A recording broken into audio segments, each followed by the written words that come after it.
Мисалы деген 5 класс, мен балам 5 класс, ошону эле менде 2 кыргыз тили бар. Ичинде программалары ошол эле баягы эле антоним, синоним, бирок автору бөлөкчө, анан деген көнүгүүлөр эле өзгөрүлөт экен да, калганы правиласы ошол эле боюнча экен. Эми ошону жылда өзгөртүп эмне кереги бар эле? Даже 5 жылда өзгөртүп да эмне кереги бар эле? Математикасында бирге мен балам менен дайыма окуп аттым. Математикалардын ичинде кээ бир эсептер чыгарышы туура эмес да, мисалы плюс келген жакка алуу болуп калыш керек. Ошондон да аябай кыйналат экенбиз да, мындай такыр чыкпайт, кара эжеге чыгасың, анан эжече бияк туура эмес экен, бул эме технический ошибка дейт да. Мындай болушу мүмкүн эмес да, бул окуу эмеде технический ошибка вообще бул недопустимо деп ойлойм. Эми сиз эжеке атыңыз ким? Айнура. Айнура эжеке.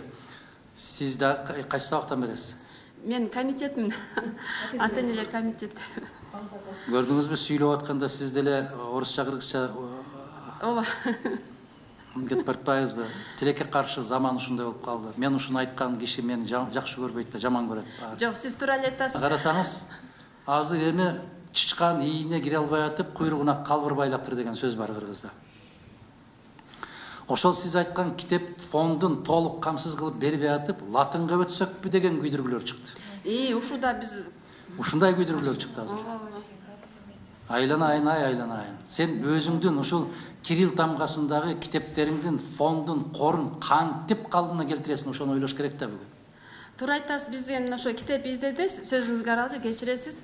Биз деген китеп издеп, биз көп дүкөндөргө кирдик, көп жерге бардык, бирок кыргызча китеп табыш оор экен. Аябай оор экен да, анан мындай бизге эме ошо суроо туулду да, жана кыргыздын жазуучулары эмне иш кылып отурушат депчи. Кыргыздын жазуучулары медаль күтүп отурат, орден күтүп отурушат, наам күтүп отурушат. Ушун менен алек болуп калышты да.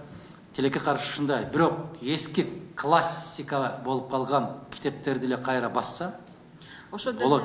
Болот экен. Мына сизге бир мисал келтирейин. Билимге, маданиятка көңүл бурмайынча бул өлкөдө эч кандай өзгөрүү болбойт. Өзгөрүүнүн баарын билимдүүлөр жасайт. Тилекке каршы ушундай болуп атат. Анан жанагы мектебиңиздин абалы жөнүндө, мугалимдер жөнүндө айтып атканыңызда ушундай болушу керек. Кандай деп айтса, мен да мугалимдин баласымын. Мен атам ошол бир эле мектепте 30 жылдан ашык мугалим болуп иштеп, ошол жерден пенсияга кеткен киши. Менин агам да, менин карындаштарым да мугалимдер. Биз мугалимдердин үй бүлөсүнөн. Ошондуктан мугалим устат. Устаттын кадырына жетпеген коом этеги бир жерине жетпейт деп коет. Туура айтасыз. Биз ушуну алга жылдыралы деп канчалаган аракеттерди жасап атабыз азыр. Бирок алсызбыз. Себеп баягы бүгүнкү ушундай заман болуп калды, чындыкты айтып коюш өтө коркунучтуу заманга келип калды. Биз мына сөз эркиндиги жөнүндө маселе көтөрүп атабыз. Адам эркиндиги жөнүндө маселе көтөрүп атабыз. Мен сиз айтып атсаңыз азыр эстеп атам, биздин мектептин ачылганына 50 жыл болуптур, биздин курулганына 50 жыл. Мен 1 класска барган мектеп, жаңылышпасам 27-жылы 100 жыл болот. Имаратка. 50 жылдыгына чакырыптыр мен ага эжекелер. Тилекке каршы бизде ушундай жыйындар бар, мен ошол жака бара албайм.